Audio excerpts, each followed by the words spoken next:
guys, this is Samantha from As They Grow Up, and we are going to go through these books today. This is our September book haul. Some we have picked up on our own, some were sent to us to check out, and some we have just acquired just different ways. So we are going to check these out, and I'm going to show you some of these books. Okay, so I'm going to start this out with the picture books, and then we'll work our way up to the bigger books.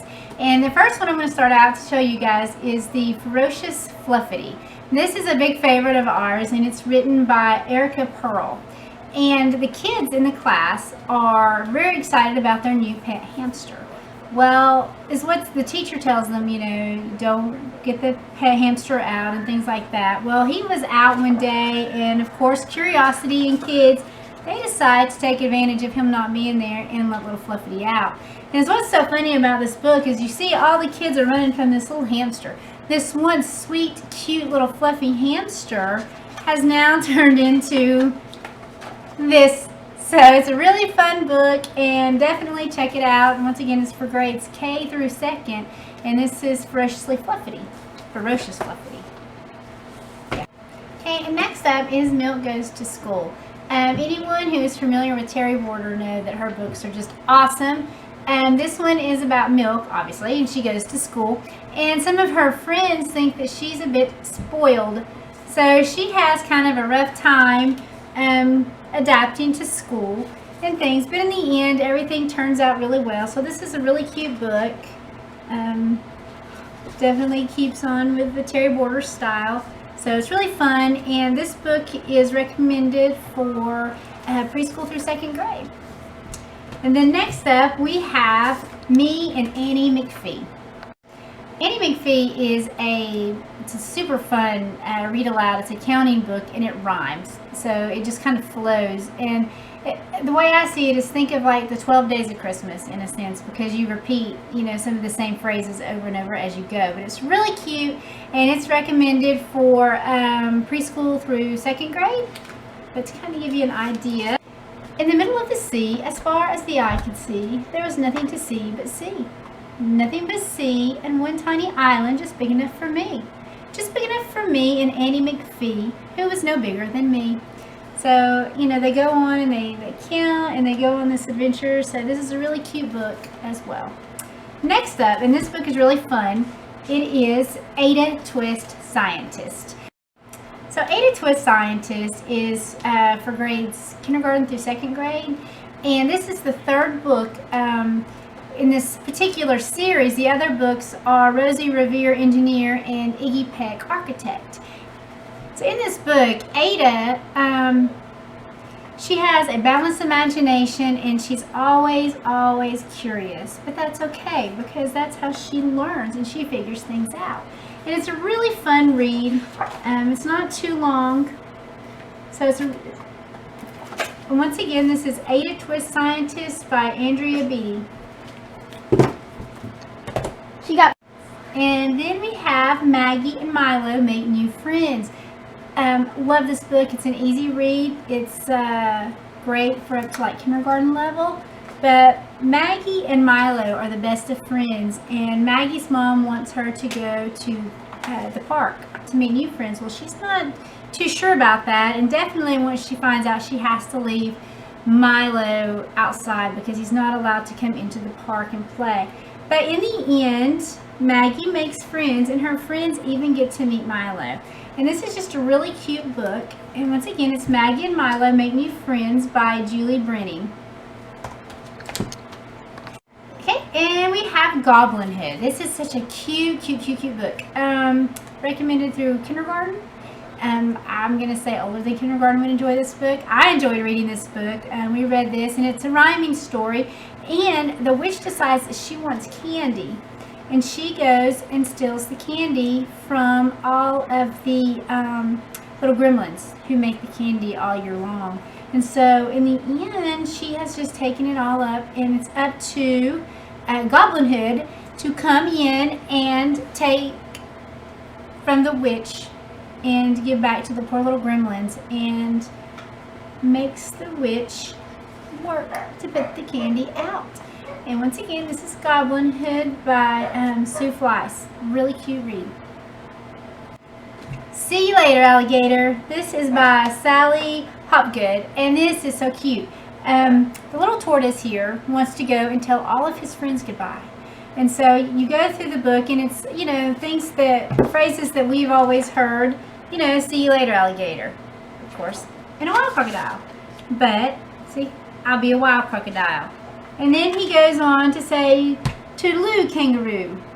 And I'll call you soon, Mr. Raccoon. So the book just goes on and on and on. But the funny thing is and it's, the illustrations, as you can see, are really cute.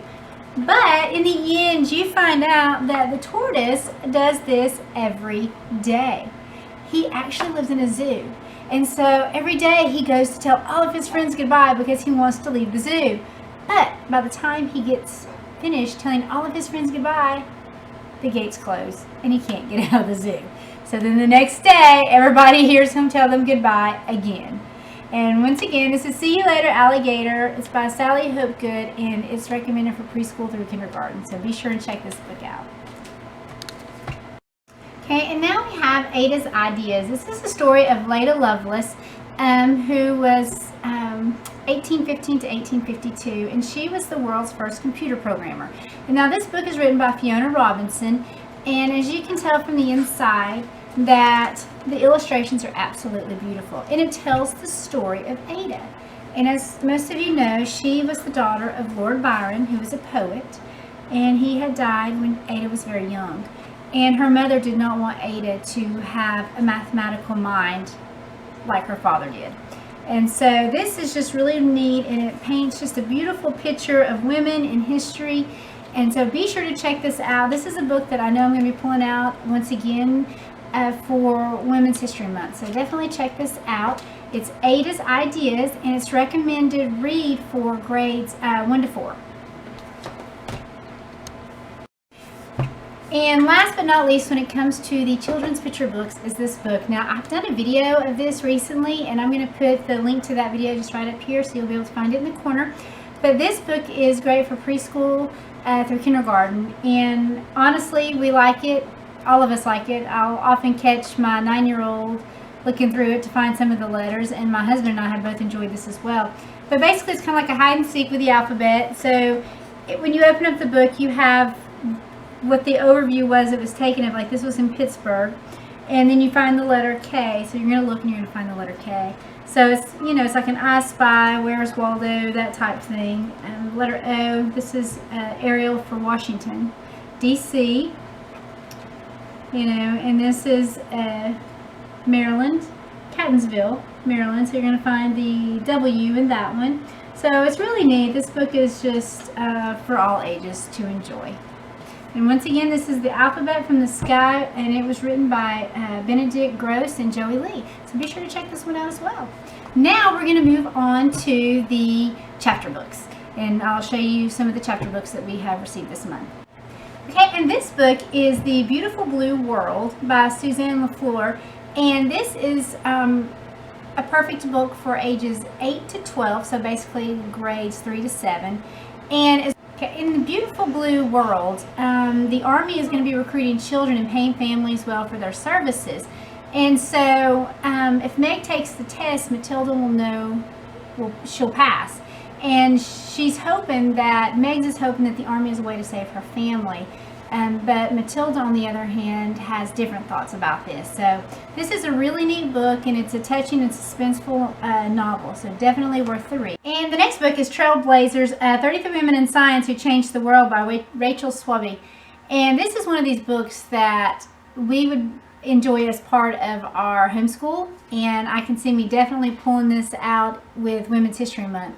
But what this is you can turn to it, and it gives you information on the different scientists, the women who have changed the world. So it's a really neat read, and the grade level for this is recommended for grades 5 and up. And next up, we have More Than Magic. This is by Catherine Lasky, and this book is really cool because this is about a girl named Ryder, and her mother created an animated series, and the character is named Rory.